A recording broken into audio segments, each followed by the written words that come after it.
I'm Leslie. Let's get ready for spring with these 4 tips. I'm gonna try to beat the wind right now, so ignore my dead cat and let's move on, shall we? Last fall I did a video on prepare for winter with these 5 tips. So now that it's finally spring, I wanted to go over 4 things that I thought are good things to practice for your horse. Now I might be a little late with this because we're probably the last people experiencing spring right now because we live further north than every other natural disaster. But better late than never, and you can also remember it for next year. Let's get on with these 4 things, shall we? Number 1, this might be hard to practice. It takes a lot of self-control.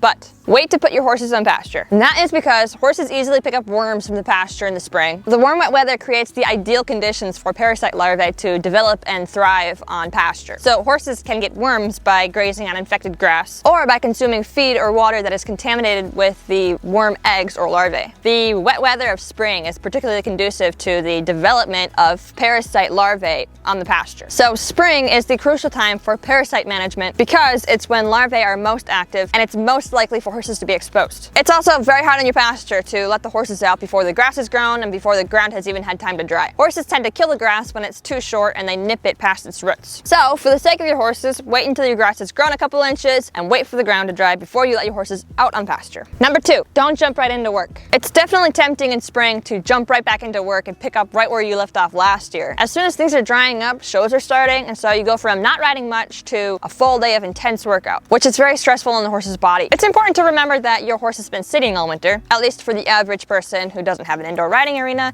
or the ability to keep the horse in shape all winter, like me. So your horse is going to be very out of shape in the spring. They need to be eased into work and to be able to build up their muscle and endurance and to chip off some of that winter bod. So back to level 1, start with groundwork. It's easy to forget that those things need to be practiced too. It's a good time to go back to the basics and practice lead changes and transitions, ground pulls and bending. And don't overdo your workouts either. Short workouts are actually way more effective. And it doesn't matter what discipline you do either. They're all very similar, contrary to what people like to think. Whether you do barrel racing or jumping or pole bending or casual trail riding, basics are basics and they need to be practiced on every horse. They're extremely helpful for your horse's longevity and ability to carry you. It doesn't matter what you're doing. Anyways, less is more. Keep your workouts short. Your horse will be so much more eager to come out the next day and work with you if they're not tired and sore and overdone from the day before. Number 3, ease your horse onto pasture. Again, this is a hard one to practice because self-restraint. But once you've already waited weeks for the grass to grow and the horses are more than eager to want to get out and stretch your legs and taste some of that green grass, it's really tempting to just let them out and leave them out for good. But transitioning horses to spring pasture can be risky if not managed properly. Letting horses indulge in the lush spring grass can potentially lead to digestive issues, colic, laminitis, and even obesity. Just like in late fall, spring grass is often high in sugars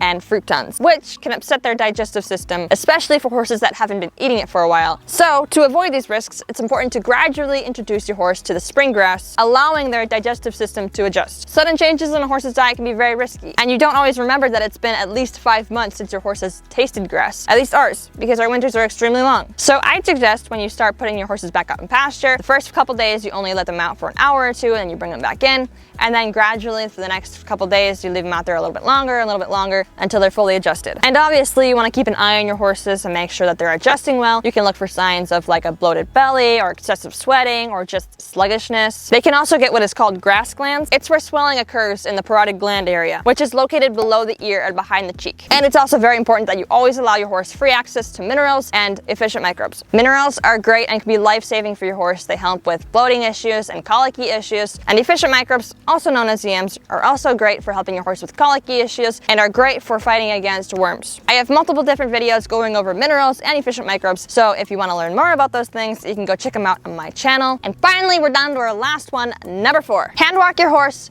until they're on pasture. So most horses in colder climates get put into a smaller pen for the winter, and in early spring when you're waiting for the grass to grow, their pen is usually pretty muddy and they don't have a lot of room to move and stretch your legs and shake off some of that spring fever. And if you don't have a dry round pen or an arena or somewhere where you can let your horse run and stretch your legs, it's really important that you're still able to get your horse out of that muddy pen, at least temporarily. If you don't want your horse busting out of their pen and taking themselves for a walk, speaking from experience. It's important to take them out and let them stretch your legs, let their hooves dry. Washing the mud off their hooves and their legs should be done to make sure that there's no mud rot going on. It's really important that their hooves get time to dry so that they're not developing soft feet or funguses or developing poor hoof growth. I also just recommend walking your horse because it's great for your relationship, and taking your horse out to graze for little bits at a time can make a horse very happy and very eager to want to come out next time. Well, that sums up my 4 tips for spring. I hope you guys found this video helpful. If you did, give it a big like and subscribe. I post new videos every single Sunday, so don't forget to come back next week. You can go follow me on Instagram and TikTok. Also, happy Easter. I'll see you guys next week Sunday. Bye! He's a good boy.